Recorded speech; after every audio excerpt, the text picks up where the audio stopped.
Hi ನಮಸ್ತೆ, ನಾನು ನಿಮ್ಮ ಶೇಖರ್ ಮಾತಾಡೋದು. ಇನ್ನೇನು ದರ್ಶನ್ ವಿಚಾರದಲ್ಲಿ ಚಾರ್ಜ್ ಶೀಟನ್ನು ಮೊನ್ನೆ ಪೊಲೀಸರು ಸಲ್ಲಿಕೆ ಮಾಡಿದ್ದಾರೆ. ಆದರೆ ಇನ್ಮೇಲಾದರೂ ದರ್ಶನ್ಗೆ ಸಿಗುತ್ತಾ ಬೇಲು ಅನ್ನೋದೇ ದೊಡ್ಡ ಪ್ರಶ್ನೆ. ಸಿಗಬೇಕಾದ್ರೆ ಏನೇನು ಮಾಡಬೇಕು ಅಥವಾ ಸಿಗದೇ ಇರೋ ಕಾರಣಕ್ಕೆ ಚಾರ್ಜ್ ಶೀಟಲ್ಲಿ ಏನೇನಿದೆ ಅನ್ನೋದೇ ಪಾಯಿಂಟ್. ಮೊದಲನೇದಾಗಿ ಹೇಳ್ಬೇಕಂತಂದರೆ ಚಾರ್ಜ್ ಶೀಟ್ 3800 ಪುಟಗಳು ಸಲ್ಲಿಕೆ ಕೂಡ ಮಾಡಿದ್ದಾರೆ ಪೊಲೀಸರು. 3800 ಪುಟಗಳಲ್ಲಿ ರೇಣುಕಾಸ್ವಾಮಿ ಕೊಲೆ ಪ್ರಕರಣದ ಒಂದು ದೊಡ್ಡ ಬಂಡಲ್ಲೇ ಇದೆ ಅಂತಲೇ ಹೇಳ್ಬೋದು. ಒಬ್ಬೊಬ್ಬರದ್ದು ಒಂದೊಂದು ಹಿಸ್ಟ್ರಿ. A1 ಪವಿತ್ರ ಆಗಿರ್ಬೋದು, A2 ದರ್ಶನ್ ಆಗಿರ್ಬೋದು. ಇಬ್ಬರು ಸ್ವ-ಇಚ್ಛೆ ಹೇಳಿಕೆ ಏನಿದೆ ಅವರ ಬೇಲನ್ನು ಸ್ವಲ್ಪ ತಡೆ ಹಿಡಿದಿದೆ ಅಂತಲೇ ಹೇಳ್ಬೋದು. ಮುಖ್ಯವಾಗಿ ಏನಂತಂದರೆ ದರ್ಶನ್ ಅವರು ಹೇಳಿಕೆ ಕೊಟ್ಟಂಥ ರೇಣುಕಾಸ್ವಾಮಿಗೆ ನಾನು ಅಲ್ಲೇ ಮಾಡಿದೆ, ಕಾಲಿನಲ್ಲಿ ಒದ್ದೆ, 2 ಕೈಯಿಂದ ಪಂಚ್ ಮಾಡಿದೆ, ಒಂದು ಕಟ್ಟಿಗೆ ತುಂಡಿನಿಂದ ಹೊಡೆದೆ. ಅವರೇ ಸ್ವ-ಇಚ್ಛೆಯಿಂದ ಹೇಳಿಕೆ ಕೊಟ್ಟಿರೋದೆ ಅವರಿಗೆ ಮುಳುವಾಗ್ಬೋದೇನೋ.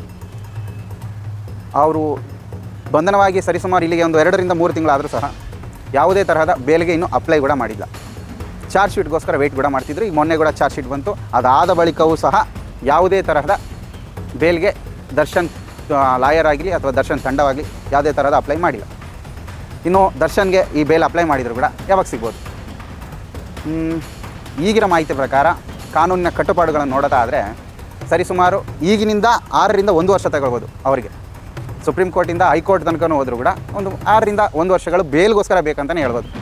ಯಾಕಂದರೆ ದರ್ಶನ್ ವಿರುದ್ಧ ಅಷ್ಟೊಂದು ಟೈಟ್ ಆಗಿರ್ತಕ್ಕಂಥ ಸಾಕ್ಷ್ಯಾಧಾರಗಳು ಸಿಕ್ಕಿದೆ. ಇವರು ಕೋರ್ಟು ಮತ್ತು ಜಡ್ಜ್ ಮುಂದೆ ಏನಾದರೂ ಬೇಲ್ಗೆ ಅಪ್ಲೈ ಮಾಡಿದಾಗ ಅಲ್ಲಿ ನಡೆಯೋ ವಾದ ವಿವಾದಗಳನ್ನು ನೋಡಿದರೂ ಕೂಡ ದರ್ಶನ್ಗೆ ಸ್ವಲ್ಪ ಒಂದು 2 ರಿಂದ 3 ಬಾರಿ ಬೇಲ್ ರಿಜೆಕ್ಟ್ ಆಗೋ ಸಾಧ್ಯತೆಯೇ ಕಂಡು ಬರ್ತಾ ಇದೆ. ಇದೆಲ್ಲ ಚಾರ್ಜ್ ಶೀಟ್ಗಳನ್ನ ನೋಡಿದ್ದೇ ಆದರೆ ಡಿ ಗ್ಯಾಂಗ್ಗೆ ಒಂದು ದೊಡ್ಡ ಸಂಕಷ್ಟ ಕಾಡ್ತಿದೆ ಅಂತಲೇ ಹೇಳ್ಬೋದು. ಇದೇ ರೀತಿ ಮುಂದುವರೆದರೆ ಡಿ ಬಾಸ್ ಬೇಗ ಬರೋದು ಡೌಟ್ ಅಂತಲೇ ಹೇಳ್ಬೋದು. ಆದರೆ ಅಭಿಮಾನಿಗಳಲ್ಲಿ ಒಂದು ಏನಂತಂದರೆ ನಮ್ಮ ಬಾಸ್ ಬೇಗ ಬರಲಿ ಅಂತಕ್ಕಂಥ ಪ್ರಾರ್ಥನೆ ಜೋರಾಗಿದೆ ಅಂತಲೇ ಹೇಳ್ಬೋದು.